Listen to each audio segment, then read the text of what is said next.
मित्रों, दर्शकों तथा भारत के सजग नागरिकों, आज इस बात पर चिंतन करना बहुत ही जरूरी हो गया है कि भारतीय लोकतंत्र जड़ता और राजनीतिक उदासीनता का शिकार हो गया है। अभी वर्ष 2024 में जो लोकसभा का चुनाव हो रहा है, इसमें आए दिन समाचार पत्रों में गिरता हुआ मतदान का प्रतिशत दिख रहा है। यह मतदान का गिरता हुआ प्रतिशत राजनीतिक उदासीनता को दर्शाता है। भारतीय प्रजातंत्र अपने आप को महान प्रजातांत्रिक व्यवस्था भले ही घोषित कर ले, व्यवहार में यह महानता से लगातार दूर होता जा रहा है। आज भारतीय लोकतंत्र के सामने अनेकानेक समस्याएं और चुनौतियां खड़ी हो गई है।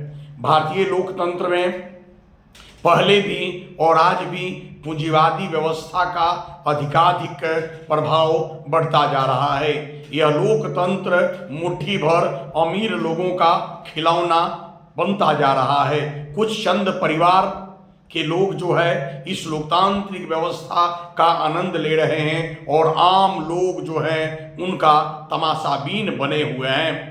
यह लोकतांत्रिक व्यवस्था के अंतर्गत पैसे वाले को राजनीतिक दलों के द्वारा टिकट दिया जा रहा है। यह राजनीतिक दल जो है, जो नचनिया और बजनिया जैसे लोग हैं, उनको अधिकाधिक महत्व दे रहा है। चोर, अपराधी, गुंडा, बेईमान, अनैतिक अधिकाधिक लोग इसमें प्रवेश कर रहे हैं। योग्य व्यक्ति जो है निर्दलीय रूप में खड़ा हो रहा है और उसके पास पैसे नहीं है कि इस पूंजीवादी दौर में अपने आप को खड़ा कर सके। ऐसी स्थिति में हमारे बौद्धिक जन को सोचने की आवश्यकता है। मैं कल लेक्चर दे रहा था और बच्चों से 100 के आसपास बच्चे थे, उनसे पूछा कि कितने लोगों के चुनाव क्षेत्र में मत पड़ गए हैं, तो उसमें लगभग 30% बच्चों ने हाथ उठाया कि उनके निर्वाचन क्षेत्र में वोटिंग हो चुकी है। मैंने तब पूछा कि उसमें कितने बच्चों वोट देने गए थे, तो एक भी बच्चा हाथ नहीं उठाया, जबकि सबकी उम्र 18 वर्ष प्लस थी और वोट देने का वो अधिकार रखता है। और भारतीय संविधान के अंतर्गत राजनीतिक अधिकार के रूप में यह अनुच्छेद 326 में वयस्क मताधिकार है और हम सबको प्रयोग करनी चाहिए। लेकिन हमारे नौजवान जो हैं वह राजनीतिक उदासीनता के शिकार हैं।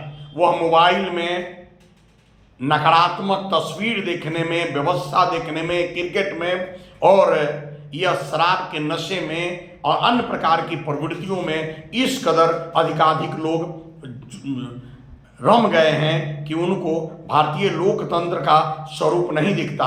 और इसका परिणाम है कि हमारे राजनेता जो सरकार बनाते हैं वह इस बात को जान गए हैं कि 5 केजी अनाज में अधिकाधिक वोट प्रतिशत है, इसलिए 5 केजी अनाज देकर ही हमको जिंदा रखना चाहते हैं। यह बौद्धिक जन और नौजवानों की चिंता यह हमारी व्यवस्था नहीं करने वाली है। इसलिए आवश्यकता इस बात की है कि हम लोग सब सजग हो। जब तक हम लोग सजग नहीं होंगे और वोट नहीं देंगे, 99% और प्लस जब वोट होने लगेगा तब अच्छे लोग चुनकर आएंगे और हमारी लोकतांत्रिक व्यवस्था बेहतर होंगी। नहीं तो फिर जातिवादी लोग, कुछ सांप्रदायिक लोग और मतांधता के शिकार लोग जो हैं वह मतदान करेंगे। हमारे यहाँ धार्मिक मतांधता है, कोई पक्ष और विपक्ष में वोट दे रहा है और कुछ लोग इस तरह कि नाचने गाने वाले को या गाने वाली को वह मतदान कर रहे हैं, योग्यता को नहीं देख रहे हैं। यह स्थिति ठीक नहीं है। हमें सजग होना है और सांप्रदायिक लोगों को, जातिवादी लोगों को, परिवारवादी लोगों को और धनाढ़ लोगों को नहीं बल्कि योग्य लोगों को चुनना है। तभी जाकर भारतीय लोकतंत्र जो है सफल हो सकता है। आज आवश्यकता इस बात की है कि हम सभी आदमी सजग हों और मतदान का प्रतिशत जो बहुत कम होता जा रहा है उसको अधिकाधिक मतदान ले जाएं और न केवल मतदान का प्रतिशत हम अधिकाधिक बढ़ा दें बल्कि वह मतदान सकारात्मक मतदान करें।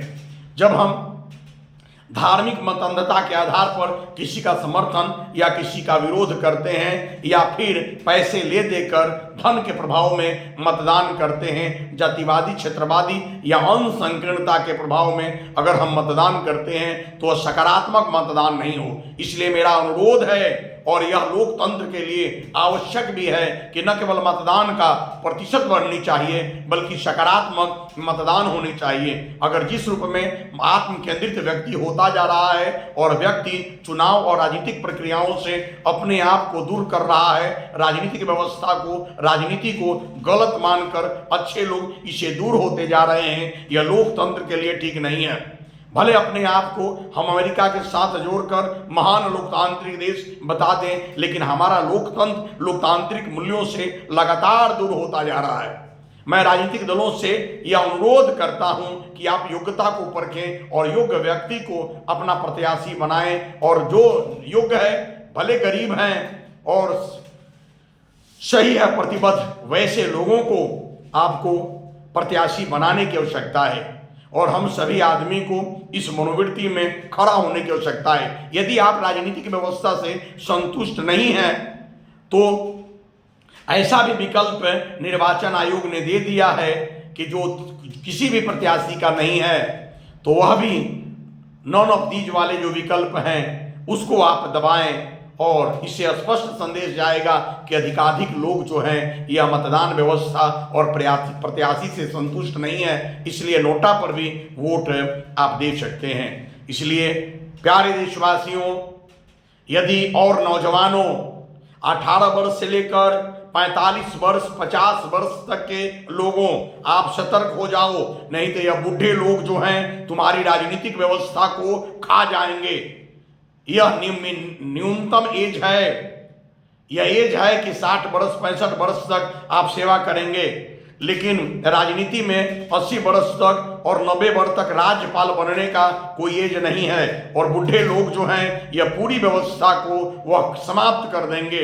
इसलिए हमें सजग होने की आवश्यकता है। नौजवान लोगों को, मैं इस बात का विरोध नहीं करता, अगर मैं आज 48 वर्ष का हूं तो आने वाले दिनों में 88 वर्ष का हो जाऊंगा, लेकिन हमें चाहिए कि अभी मेरी शारीरिक मानसिक जो स्थिति है, अगर आने वाले दिनों में मेरी शारीरिक मानसिक स्थिति मजबूत नहीं है और राजनीतिक व्यवस्था और गतिविधियों को अगर मैं नहीं समझता हूं तो हमें परित्याग कर देनी चाहिए और नौजवानों को जगह देनी चाहिए।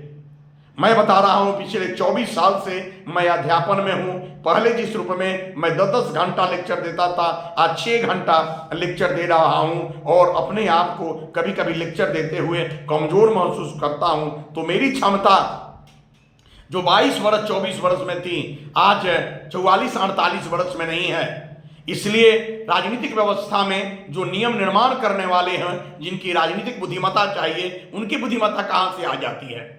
अयोग्य लोग, निष्क्रिय लोग जो अधिकाधिक उम्र के हो गए हैं, उन्हें छोड़ देनी चाहिए इस व्यवस्था को, और नौजवानों को, योग्य नौजवानों को टिकट देने की आवश्यकता है। इस दिशा में हम जोरदार रूप में काम करने वाले हैं, और खास करके राष्ट्रीय स्तर पर नहीं, बिहार के स्तर पर मैं ऐलान करता हूं कि आने वाले दिनों में जो नौजवान लोग हैं वो निर्दलीय होकर भी बिल्कुल पैसे 1-1 रुपया मांगकर अगर खड़ा होंगे और प्रत्याशी बनेंगे, कम से कम यह पूरे राज्य में संदेश जाएगा कि जो जातिवादी हैं, क्षेत्रवादी हैं, सांप्रदायिक हैं, धनाढ़ लोग हैं, परिवारवाद के समर्थक लोग हैं, वैसे लोगों को जीतनी नहीं चाहिए।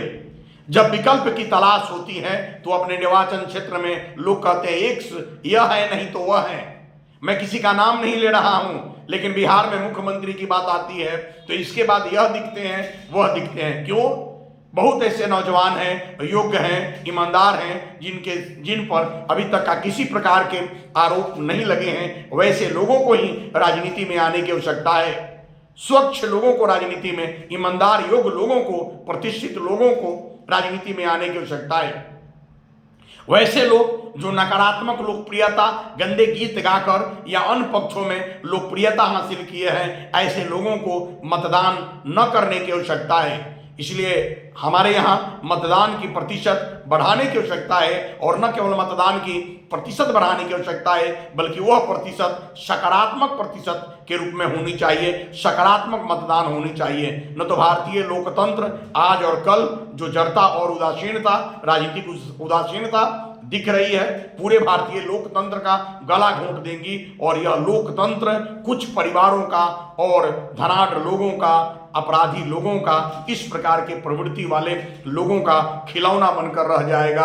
और हम लोग जो मध्यम और निम्न वर्ग के लोग हैं, हमारी कोई जाति, कोई धार्मिक स्थिति नहीं है, हम गरीब लोगों की एक जाति है, गरीब लोगों का एक धर्म है, और ऐसे निम्न और मध्यम गरीब लोग जो हैं वो शोषित उत्पीड़ित होंगे, और हम ही गरीब लोगों में जाति और संप्रदाय में बांटकर या ऊपर वाले लोग जो हैं ऐशो आराम मजा मारते रहेंगे।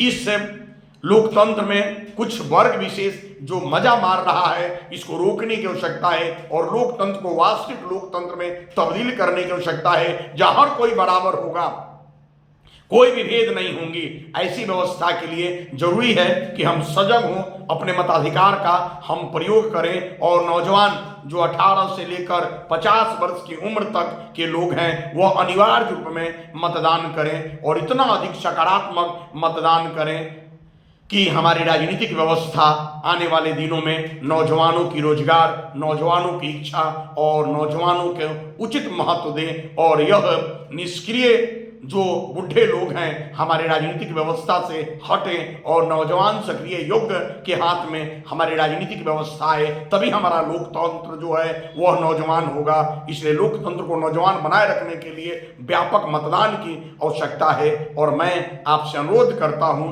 कि सकारात्मक रूप में व्यापक अनिवार्य मतदान आप करें। यह आपके लिए ही नहीं, पूरे देश के लिए और लोकतंत्र की सफलता के लिए आवश्यक होगा। आपके अधिकाधिक मतदान, आपके अधिकाधिक सकारात्मक मतदान से ही हमारी लोकतांत्रिक व्यवस्था मजबूत होंगी। इस दिशा में हमको, आपको संयुक्त रूप में ईमानदारी के साथ कार्य करने की आवश्यकता है। जय हिंद, जय भारत।